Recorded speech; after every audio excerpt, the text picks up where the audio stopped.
O livro Invasão Vertical dos Bárbaros é um dos mais famosos do filósofo Mário Ferreira dos Santos e aborda questões filosóficas e culturais pertinentes destes séculos. O livro enfatiza a importância de reconhecer e valorizar a complexidade da natureza humana, destacando que o homem é um ser único por sua capacidade de escolher entre o bem e o mal. Além disso, critica as tendências contemporâneas que supervalorizam aspectos puramente materiais, a sensibilidade, a intuição e a força em detrimento da razão, da justiça e do direito. Vamos retomar alguns desses pontos. O texto é dividido em duas partes. A primeira trata da invasão da afetividade e da sensibilidade, enquanto a segunda aborda a invasão da vida intelectual. O filósofo expõe sua concepção empírica do que constitui a invasão vertical da barbárie em ambos os contextos. Primeiramente, cabe compreender a noção de barbarismo, a qual implica duas interpretações. Em segundo plano, temos o barbarismo horizontal ou geográfico. É o resultado do bárbaro horizontal, que é, antes de tudo, um invasor que opera nos mecanismos de ressentimento, inveja, barganha e saque, e que busca impor os seus valores bárbaros aos nativos alvos. E exige os valores dos nativos civilizados para si, agindo por meios topológicos. Para ele não há noção de escassez, pois tudo o que vê é a fartura dos nativos, esquecendo-se da miséria de seu próprio ambiente originário, ou ao menos abandonando-o de sua história. O termo principal é, como o nome sugere, o barbarismo vertical ou intelectual-cultural, que é aquele que incide sobre a cultura, provém do nativo despatriótico, já com maior capacidade de elaboração cultural e intelectual, muitas vezes nascido na sociedade em que ajuda a degenerar. É uma invasão intramuros. Como o Mário diz, incide verticalmente. O bárbaro vertical é um ocupador cultural que opera nos mecanismos de divisão, ressentimento, inveja, ocupação cultural e moral. Os bárbaros verticais não enxergam a si como problemas, como corruptores de sua sociedade. Apontam o mal, mas o mal é, segundo suas palavras, sempre fruto dos valores que ergueram aquela sociedade em que ele vive. Eles exaltam os criminosos e negligenciam seus heróis, propondo a derribada de sua sociedade. Os valores bárbaros são os valores dos sem território ou dos conquistados, justamente os valores que tornaram os bárbaros horizontais frágeis e vulneráveis. Tão vulneráveis que não são eles próprios a se tornarem bárbaros verticais, mas o bárbaro vertical é um intramuro nativo, são adeptos de uma espécie de indulgência suicida. Vemos, por exemplo, a valorização do que é próprio aos ciclos culturais inferiores, como a divisão politeísta e a cosmofilia. Algumas das considerações são sensibilidade e afetividade. A presença vertical do bárbaro na sociedade culta manifesta-se também por luta e toma os aspectos mais variados e também os mais amplos. Conforme aponta Ferreira dos Santos, uma dessas é a proposta da animalidade horizontal. Não é mais possível questionar seriamente a animalidade do ser humano ou sua capacidade de possuir uma mente que o diferencia especificamente de outros animais terrestres. O homem é um animal que não apenas é capaz de avaliar valores, mas de compreender valores em sua essência. Além disso, o homem é capaz de criar conceitos e desenvolver uma ciência especulativa baseada nesses conceitos. Valorização do visual sobre o auditivo. Mário aponta para a prevalência do sentido visual sobre o auditivo na sociedade, em convergência com os apontamentos do seu contemporâneo Wilhelm Flusser. Ele argumenta que a formação dos conceitos mentais se baseia nos elementos sensoriais, incluindo o tato, a visão e a audição, seguindo uma ordem de importância crescente, com a audição acima da visão e do tato. O filósofo nascido no Tietê destaca que é mais simples ver e contemplar do que ouvir com atenção. No entanto, o que é ouvido com atenção é memorizado de forma mais eficaz, e o pensamento auditivo é mais lógico e confiável do que imagens visuais dispersas na mente. O texto ressalta que a invasão vertical da barbárie promove a supervalorização do aspecto visual, refletida em espetáculos e mídias que priorizam o público visual, o pão e circo.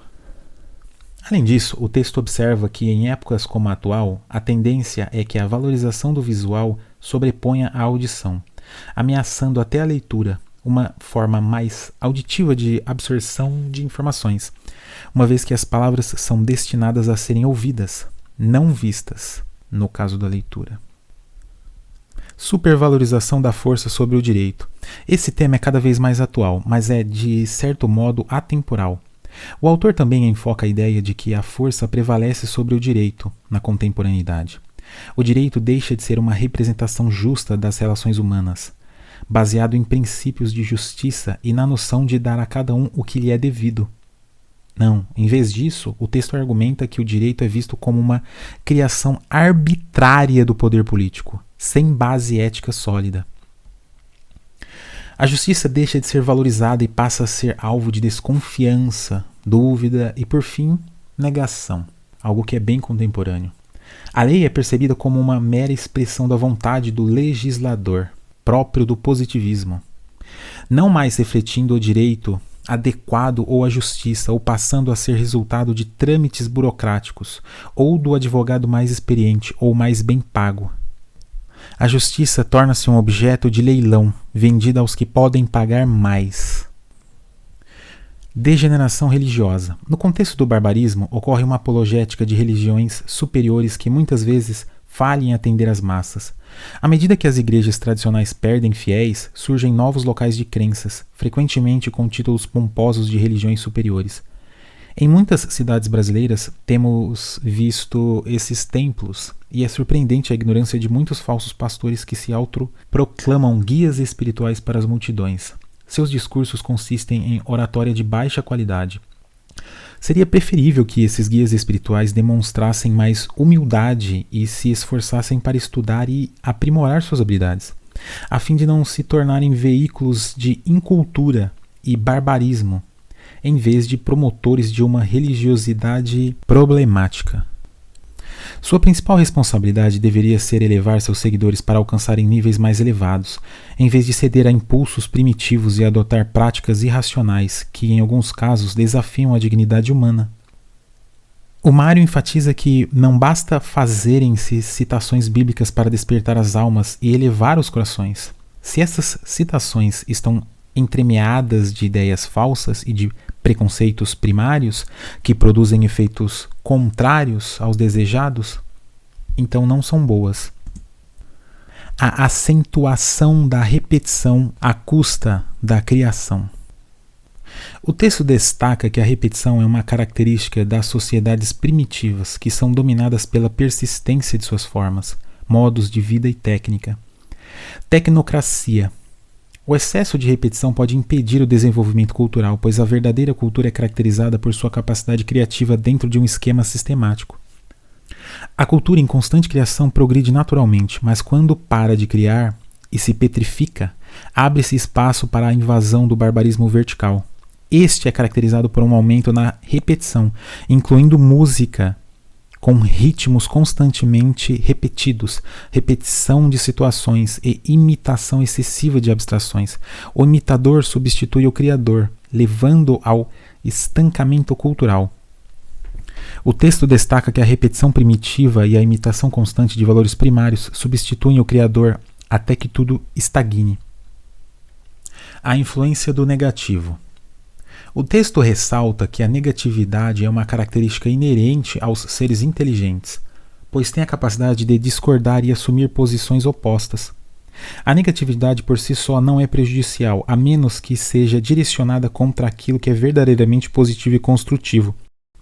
Nos períodos de declínio cultural, a negatividade cresce significativamente em relação aos valores fundamentais. Isso resulta em uma inversão de valores, onde o que antes era respeitado e admirado é negado.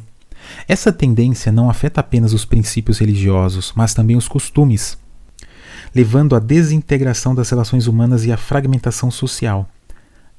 A promoção do negativismo ocorre através de diversos meios, frequentemente por parte de indivíduos com conhecimento limitado ou subliteratos, enganando as conquistas modernas da ciência, da filosofia, teologia e das artes. Para ele, nada presta, a não ser produto que vende. Tudo é negativo, não há para ele positividade e construtividade em nada além de sua esfera de conhecimento e preconceito. Desvalorização da inteligência e da vontade. Também se discute a desvalorização da inteligência, mencionando que a dúvida indevida quanto ao seu valor tem levado intelectuais modernos a buscar formas mecanizadas e cibernéticas de conhecimento, prejudicando o desenvolvimento da capacidade intelectual do ser humano. Também destaca que esse processo de barbarização da inteligência está ocorrendo devido ao estímulo e à cumplicidade daqueles que deveriam proteger e lutar pelo bom conhecimento. Ferreira dos Santos discute a desvalorização da vontade e a diferença entre filosofia especulativa e ciência prática. A filosofia especulativa busca a verdade e afasta a falsidade, usando o intelecto como sua principal faculdade. Por outro lado, na vida prática, a vontade do homem desempenha um papel central, orientando-o para o bem, o que é benéfico e conveniente, e afastando o que é errado. A vontade é descrita como uma orexis do bem, um impulso que busca o bem, mas é intelectualizada, diferenciando-se do mero apetite animal. A luta contra a universalização do conhecimento. Ferreira dos Santos argumenta sobre os cesariocratas de nossa época, bárbaros sem dúvida, senhores do kratos político. São suficientemente astuciosos. Astúcia é da inteligência animal também, para saberem que os cientistas e técnicos são os próprios candidatos ao kratos político, e não os servidores, pois estes nunca na história se apossaram de tal kratos, nem têm possibilidade de fazê-lo. Silêncio sobre os que sabem pensar. O autor enfatiza o fenômeno histórico da conspiração do silêncio, que envolveu os grandes criadores, pensadores e artistas ao longo da história. Ele observa que frequentemente aqueles que ocupavam posições de poder e autoridade faziam esforços para silenciar ou menosprezar os criadores e pensadores que poderiam ofuscar seus pontos cegos. Isso aconteceu com figuras como Dante, Camões, Cervantes e vários outros filósofos notáveis. Em muitos casos, esses grandes talentos só foram reconhecidos e valorizados após suas mortes, e alguns ainda aguardam esse conhecimento séculos depois. Isso inclui o próprio Mário. O fetichismo do mais pelo menos. Outro ponto interessante é o tema do fetichismo no pensamento moderno, um tipo de retorno a uma esquemática infantil. O autor compara essas tendências com comportamentos observados em crianças, como dar os nomes às coisas, um tipo de nominalismo infantil, e adotar crenças simplistas, como a ideia de que a matéria bruta pode ser a fonte de todas as perfeições, fetichismo materialista. O texto também critica visões simplistas da realidade, como a crença de que apenas o que os sentidos podem captar é real, e a ideia de que a verdade é uma quimera. Essas visões são descritas como fetichismo, pois extrapolam os limites de suas premissas e envolvem inversões da ordem lógica e regular. O problema ético. A ética culta e civilizada se baseia na prudência, que é um hábito reiterado do saber, na moderação, justiça e coragem. Essas virtudes cooperam entre si para produzir os melhores resultados. Por outro lado, o bárbaro não possui essas virtudes, sendo arrastado pelos excessos da coragem, prudência, justiça e moderação.